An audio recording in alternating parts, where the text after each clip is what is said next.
Que se passe-t-il entre Bruno Bidjan et Ernest Obama? Mes chers amis, depuis quelques jours sur la toile, vous avez dû voir une information qui circule selon laquelle Ernest Obama aurait reçu des menaces de mort venant de la part de Bruno Bidjan.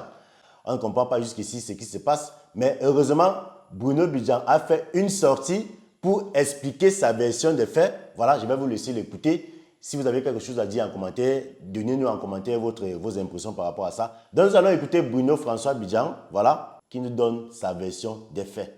Écoutons. Nouveau sur la chaîne, n'oubliez pas de vous abonner et d'activer la notification pour ne rater aucune de nos prochaines vidéos. Ernest Obama, cher grand frère, je prends la parole aujourd'hui parce que depuis ce matin, je vois circuler énormément de choses sur les réseaux sociaux contre ma personne. Beaucoup parlent, beaucoup interprètent, beaucoup commentent, mais très peu connaissent réellement les faits. Alors, je vais raconter dans cette vidéo, elle sera un peu longue, exactement ce qui s'est passé sans exagération, sans insulte et sans déformation.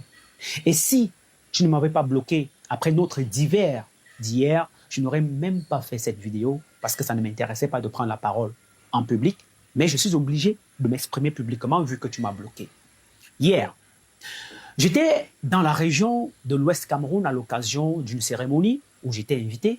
Et pendant que j'y étais, un aîné a envoyé m'appeler pour me dire ceci. Bruno, je te vois très proche d'Ernest Obama ces derniers temps. Je voudrais que tu lui transmettes un message.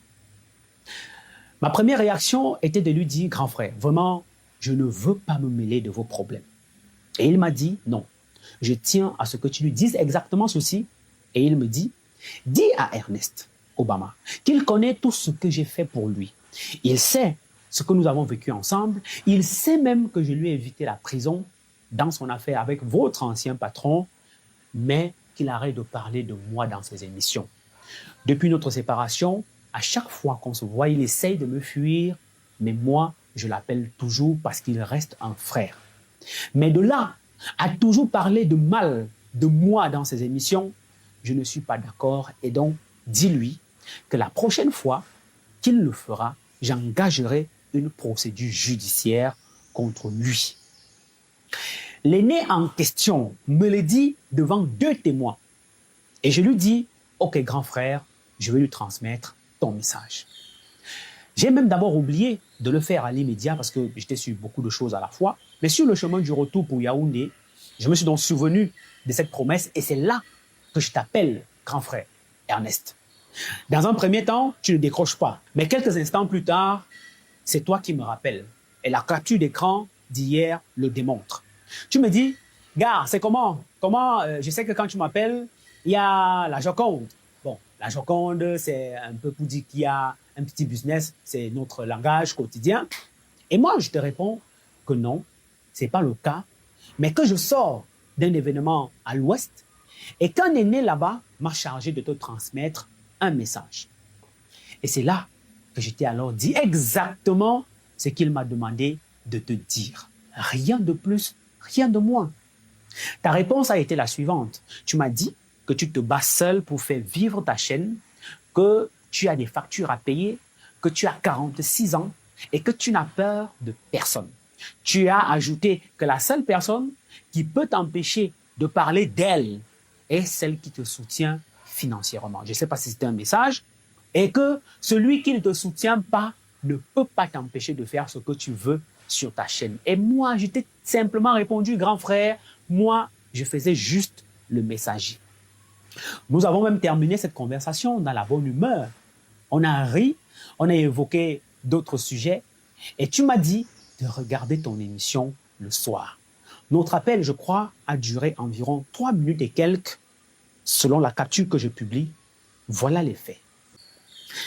C'est vrai que quelqu'un a dit un jour qu'on peut avoir le bon message, mais être le mauvais messager. Je ne savais pas que dans ce message-là, c'était moi le mauvais messager et que je venais de signer ma descente aux enfers. Le soir donc, moi j'étais occupé et donc je n'ai pas regardé l'émission.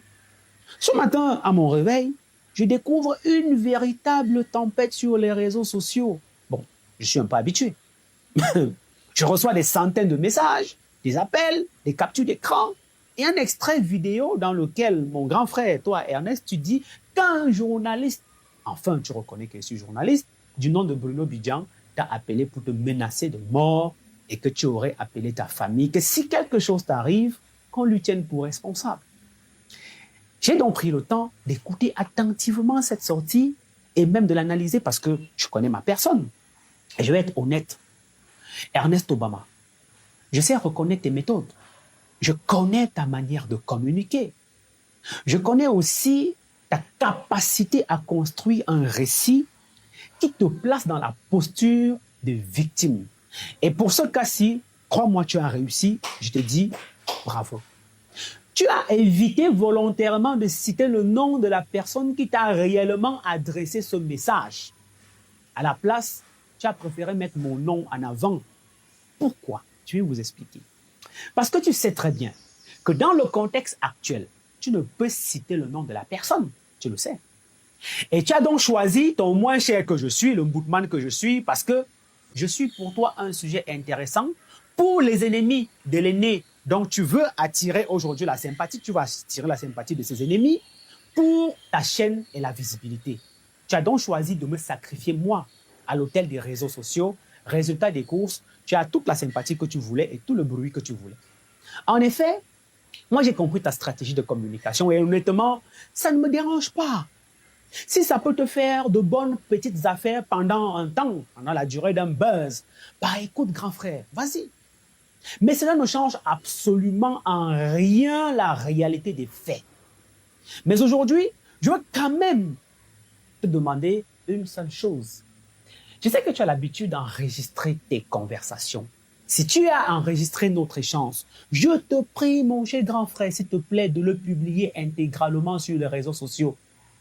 Je dis bien intégralement, afin que les Camerounais écoutent eux-mêmes le contenu de notre conversation, qu'ils entendent que je ne faisais que transmettre un message qui n'avait rien à voir avec la mort, ni avec moi. Ils entendent aussi le nom de la personne qui m'a demandé de te parler. Et qu'ils entendent surtout enfin qu'à aucun moment je n'étais menacé de mort. À aucun moment. Parce que cette histoire de menace de mort n'existe tout simplement pas. Tu l'as fabriquée. Mais franchement, qu'est-ce que j'en ai à foutre? Que tu reçoives qui tu veux dans ta chaîne, ça me sert à quoi, moi? En quoi est-ce que cela me concerne? Le sport aujourd'hui ne m'intéresse plus. D'ailleurs, il y a quelques jours, je publiais la ligne éditoriale de notre chaîne de télévision en gestation. Nous ne parlerons pas de sport chez nous. Et c'est pour cela que depuis que la polémique liée au professeur Eric Mathias Ronangini est née, tu ne m'as pas vu, tu n'as pas vu Bidjan parler de ça. C'est pour rester cohérent, logique envers moi-même. Est-ce qu'une polémique pouvait concerner l'aîné en question et je ne réagissais pas? Mais je n'ai pas réagi parce que je veux rester cohérent.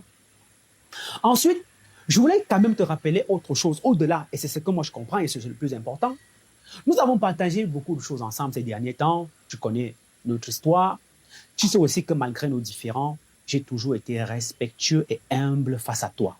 Je me rappelle même, avec Raoul Christophe Mbia, nous t'avions dit que s'il arrivait un jour qu'on nous demande qui parmi nous trois on doit récompenser pour le travail qu'on a fait pour une quelconque nomination, notre choix, c'est toi. Parce qu'on estime que tu as le vécu, l'expérience, le talent et le parcours nécessaire. Je crois même que Raoul te l'a dit au cours d'une émission et tu le sais très bien. Donc, je n'ai jamais nourri de haine contre toi. Mais il y a une différence entre un différend privé et une exposition publique. Si moi aussi, je décidais aujourd'hui de raconter publiquement toutes nos conversations privées, toutes les confidences que tu m'as faites, est-ce que nous en serions là aujourd'hui? Certainement pas. Parce que moi, par contre, je considère qu'un échange privé doit rester privé et confidentiel. Parlons maintenant d'autre chose qui explique la cabale médiatique que tu as ouverte contre moi. Si cette sortie est liée à mes refus ces derniers temps, alors il faut que je vous dise exactement ce qui se passe, et surtout à toi. Il y a quelques jours, alors que nous étions dans le Septentrion, tout le monde peut voir les photos, pour une mission, tu m'as proposé de venir présenter une émission dans ta chaîne, le dimanche à 11h. Je crois que l'émission s'appelle Le Club. Je t'ai répondu avec respect que je voulais désormais me consacrer entièrement à mes propres projets. Ce n'était pas un manque de respect, cher grand frère. C'était un choix personnel et professionnel. Tu m'as également proposé une collaboration commerciale entre ta structure et Digital Bee Agency. Tu voulais que mon service commercial prospecte pour nos deux structures parce que tu vois notre dynamisme.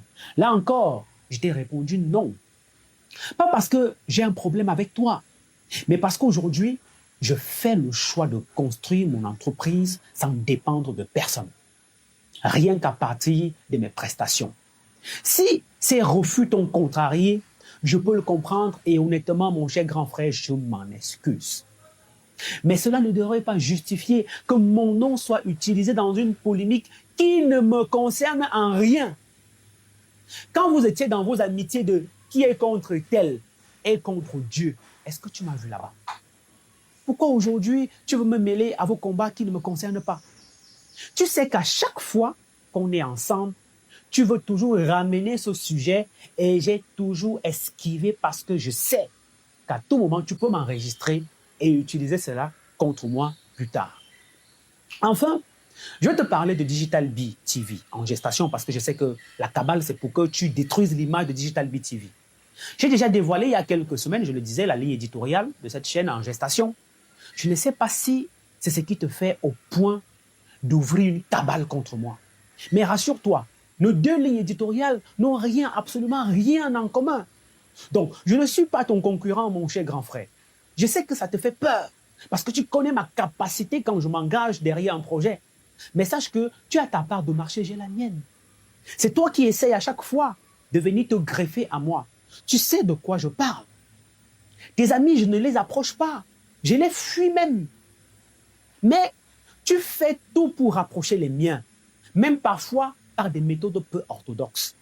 Mais tu sais, à chaque fois que mes amis te répondent, ou celles que tu envoies les approcher, ils te disent, tu es proche de Bruno, Bruno c'est ton petit, vois ça avec lui. Je sais que ça te choque, mais accepte parfois de voir que tes petits d'hier peuvent aussi évoluer. Et cela ne devrait pas te déranger. Au contraire, ça devait être une fierté pour toi. Mes informations font état de ce que face au refus de certains aînés de collaborer avec toi, tu as décidé de monter une cabale contre moi avec tes nouveaux amis lanceurs d'alerte qui, bizarrement, sont contre le président Paul Biya, que toi, tu dis soutenir dans le but de discréditer ma chaîne et moi-même. Mais sache que les relations se construisent et se solidifient au fil des années grâce à la constance et la loyauté. Accepte que mes amis ne puissent pas être les tiens parce que les tiens ne sont pas les miens. Je disais donc qu'à DBTV, nous parlerons d'économie, d'entrepreneuriat, de finance, d'investissement, de business, de développement, de tradition, de culture. Nous ne sommes pas sur le même créneau. Tu peux recevoir Eric Mathias Ounangin ou n'importe quel autre invité, que cela ne m'intéresse pas. D'ailleurs, à B-News, je me rappelle, tu étais allé jusqu'à recevoir une de mes ex sur une de tes émissions juste parce que tu espérais m'abattre. N'est-ce pas, nous sommes toujours là aujourd'hui. Tu fais tout pour que mon père soit avec toi dans ta chaîne, pour espérer flatter ton ego vis-à-vis de moi. Est-ce que tu as même eu un seul jour l'impression que ça m'intéresse? Je ne suis pas en compétition avec toi, cher grand frère. Tu es loin là-bas, moi je suis encore en bas. Mais je construis simplement quelque chose de différent. J'ai également constaté que tu m'as bloqué, ça je l'ai dit, sur tes différents canaux. C'est de ton droit, je le respecte, mais cela montre aussi que tu savais déjà que tu préparais une cabale contre moi et tu ne voulais pas que je te le demande en privé, les yeux dans les yeux. Pour terminer, grand frère, je veux simplement te dire ceci. Je ne vais pas entrer dans une guerre médiatique avec toi. Je préfère me consacrer mon énergie à construire plutôt qu'à détruire. Digital Bee TV verra le jour parce que ce projet repose sur une vision, sur du travail, sur des sacrifices et sur une ambition claire d'une équipe dynamique. Je continuerai d'avancer. Je te souhaite sincèrement de réussir dans tes projets et je reste convaincu d'une chose. Au bout du compte, les faits finissent toujours par parler plus fort que les polémiques. Et les faits restent que, je te prie, grand frère, publie notre conversation d'hier, tu l'as enregistrée afin que la vérité puisse éclater au grand jour. Je te souhaite bon mariage. Je sais que tu vas te marier dans les prochains jours. Je te souhaite une bonne lune de miel. J'espère que dans cette lune de miel, tu seras en phase avec ta conscience d'avoir jeté un petit frère à la vindicte populaire juste pour t'attirer la sympathie, juste pour avoir la visibilité et pour espérer saquer, saboter et saper son projet à venir, tout simplement parce que tu n'acceptes pas que ton petit frère également que je suis puisse monter une boîte qui fonctionne très bien. Continue dans ta cabale avec les Boris Berthold et autres, ça ne me dérange pas. Je te souhaite plein de succès.